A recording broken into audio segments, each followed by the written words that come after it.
Hey, what's up, you guys? My name is Wolf, and we are back with another episode of LEGO Arts. So, in the last episode, we did a showcase on the Batman family, Emily, which I do plan to do another one of those in the future at some point. And for this episode, we are taking a look at a classic cartoon, dude, the most iconic duo of frenemies in cartoon history, and that is Tom and Jerry. So, as you can see, we have both of the iconic characters here, and this is one of my favorite showcases that I've done, like, more specifically, one of my favorite cartoon-related showcases. So, as I said before, I originally had no plans to do Tom and Jerry for a while. Like, it wasn't even, like, on my list of, like, things to do until recently, where a few weeks ago, a customizer I follow by the name of Benson Bone, was working on some custom figures. He does amazing custom minifigures, which I'll include a link to his Instagram in the description below so you can check him out. And once in a while, he'll do some cells on some of his 3D prints that he's done. And one of those he was selling off was Tom and Jerry custom heads, because he made these amazing custom Tom and Jerry minifigures. And I saw those and I was like, you know what? I want to give this a shot. So I reached out to him. And then he sent me a couple of these heads, and I got to work on painting them up and customizing them, and they look really, really amazing. Like, again, this is one of my favorites cartoon-based minifigures that I've done, and with the end results, I really, really love how they came out. So, as you guys know the drill, we're going to take these minifigures one at a time to review them, explain the process, why we're this route, and then go from there. So, without further ado, let's get the pedestal out and get the showcase on the road. So, starting right off, we're taking a look at the actual minifigure of the showcase with Tom. So, when doing this one, I think the biggest challenge that I really had to deal with this was the paint work for this.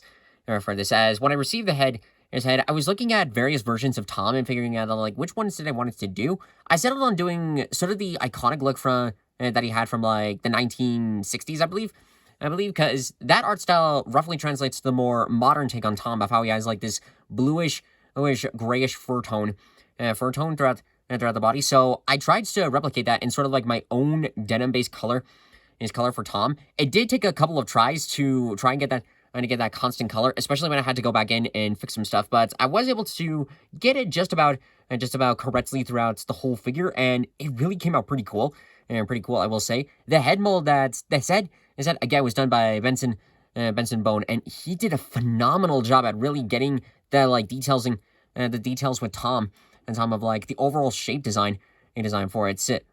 Right. So going on with some of the other stuff with the figure, the base body is actually based off of the Sylvester minifigure from the Looney Tunes minifig series that was done briefly a few years ago. I thought that figure would look pretty good, and it's also kind of serving as sort of an Easter egg reference that in one of the later iterations in Tom and Jerry, there was a time for where they had the art style roughly similar to the Looney Tunes, and Tom's design of that was roughly similar to Sylvester's. That's just slightly different. So I thought about translating that over to him, and plus that figure served pretty good, especially when doing, like, some of the feet, and when doing, like, the feet and the tail, as well as, like, the hands. And unfortunately though, that with this paint, I did try to sand hands, like, the waist piece as much as possible, but unfortunately, like, I can't do full articulation with it. Articulation with the legs without damage to the feet, unfortunately, at least. But I am able to do a little bit of articulation on the hands, so I am happy about that. And that we can see, like, with the tail. Tom's tail is usually, like, pointed out in spikes, but since the tail was already in, like, the design that I wanted it to be, I just kept it as it was. Plus, I'm pretty sure that if Lego had ever done something like this, it would actually look something similar like this. My favorite thing that I would have to say about this figure is the head. Like, I really like how the head came out.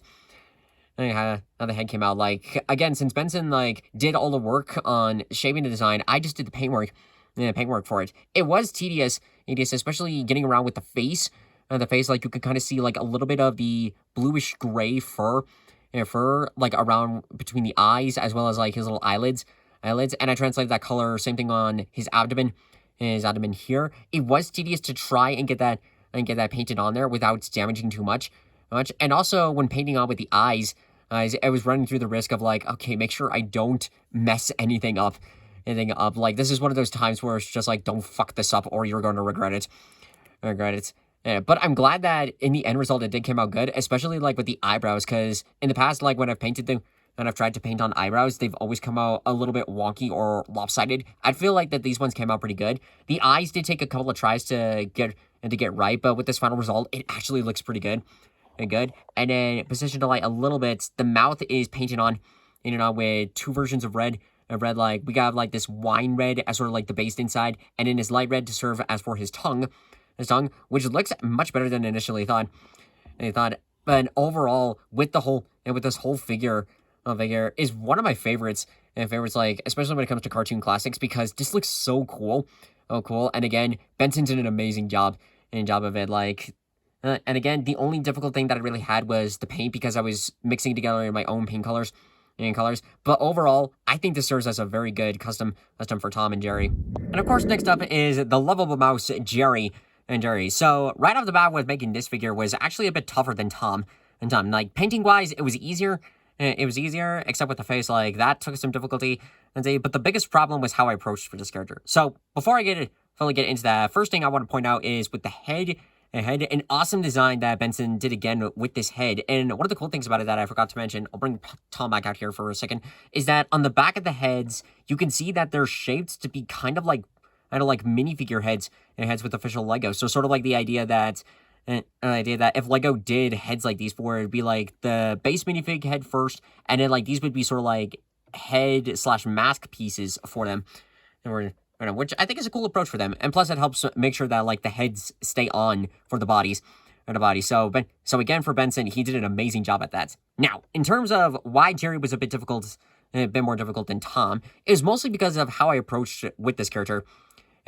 So the head is built for this baby minifigure, but I wanted to get a little bit creative with this one.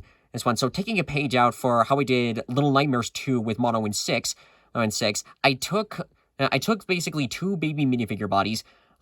One of them I sawed the arms off completely, and another one I took those arms off and basically drilled in holes with micromagnets, and then for the body, I drilled in holes on the sides to put in for those magnets, and I shoved also some Procreate clay inside this thing as a reinforcement to make sure that the magnets wouldn't move too much, and I also glued them just for extra reinforcement.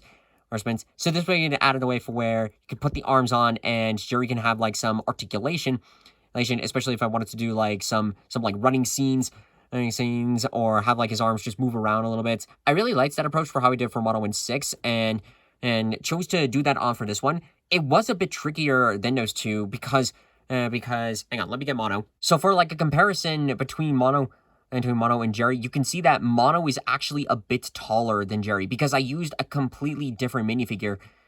Well, it's minifigure. It's more like a small buildable figure, but this whole figure is actually taller than Jerry because it's based off of an entirely separate figure. So when doing it on a smaller figure, it was tricky to make sure that I didn't damage like the base body too much. But thankfully, I was able to get that done first try, thankfully, and I didn't have to order in like anything new, like new parts and everything to try and get replacements. So I'm grateful for that. Furthermore, on the back, since I had the Procreate clay out, I carefully, I took basically like the thinnest piece of Procreate clay that I could, and stuck it on the back for Jerry for his tail, which looks really good. I think it serves very well for Jerry. And then the rest of it to do was just do like the base painting work. The base painting wise was way easier for Jerry as I have plenty of brown paint, and if there was a mistake, I could easily like fix it. Whereas for Tom, I had to remember like what combinations that I used for his skin tone. So that took a bit of a process. But for Jerry, it was easier. I used a golden brown for his abdomen as well as like a little bit for his mouth. I also tried painting in like the mouth inside. You could kind of see it came out in there, but at the same time, not really so much. But I'm not giving too much crap for it because it is a small figure and small stuff like that, like it can easily be missed, so it's not too big of a deal. And then with the eyes, I was able to like get them on and only fix them a couple of tries. Like again, white paint. I don't know what the hell is wrong with that thing, but apparently for Lego, it's just so stupid, and I can't explain why. Anyway, and then painting, but anyways, I then also like painted in his eyes, and then carefully painted on his eyebrows. That I actually wasn't too concerned about overdoing them too much. The only concern that I had was was if too much of the black got into the eyes, and I would have to fix those again. But I was thankfully able to paint on the eyebrows high enough to where I could go back in with some brown paint and then carefully fill those gaps in to get like the thinnest and like his very thin eyebrows. And I think it came out really good. And good, like overall with this figure, like I don't really do very many minifigures like this size, like it at this size, but for a second attempt at this since Little Nightmares, I'm really glad how it came out with the movable arms. And again, the head mold is really awesome. This also served as, again, another one of my favorites custom minifigs. And that's going to do it for this episode of LEGO Arts. I hope you guys enjoyed this video. This was a really fun showcase to do. Like Tom and Jerry, again, wasn't really on my mind to do like custom Legos for until recently, and these turned out really awesome. These may be like my favorite cartoon-based minifigures that I've done so far, especially as in the like classic genre. I want to do way more. I want to do more of those like style of minifigures, but for now, I'd say that Tom and Jerry were definitely like some of the best ones that I've done. And a huge thank you again to Benson Bone for the head molds. I'll include a link to his Instagram in the description below. Go give him a follow because he does amazing minifigures, and he's also done like awesome photo screen edits of those figures. One of which includes a replicated scene from one of the Tom and Jerry episodes. He used completely different figures, mainly different Tom and Jerry based figures for those, but it looks so incredible. So go check him out and show him some love. And now, in terms of for the future projects, I finally finished the last minifigure for the God of War Ragnarok project. The minifigures are all done.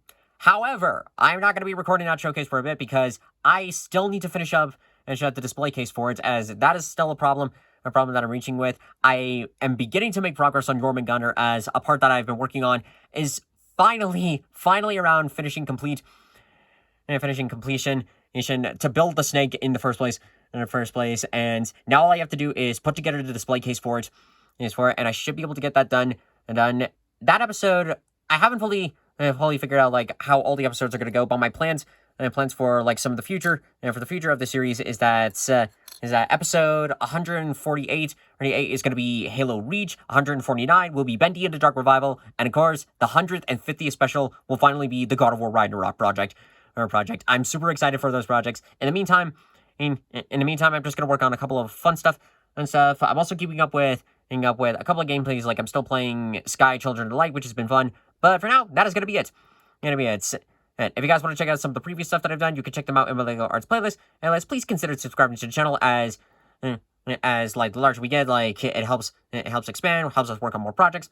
And again, go give Vincent some love. And yeah, that is going to be it. So, if you guys would like to see more videos like this in the future, be sure to subscribe to the channel and hit the bell notification to be able to help us work on Let's Plays, LEGO products, and make lives so fun.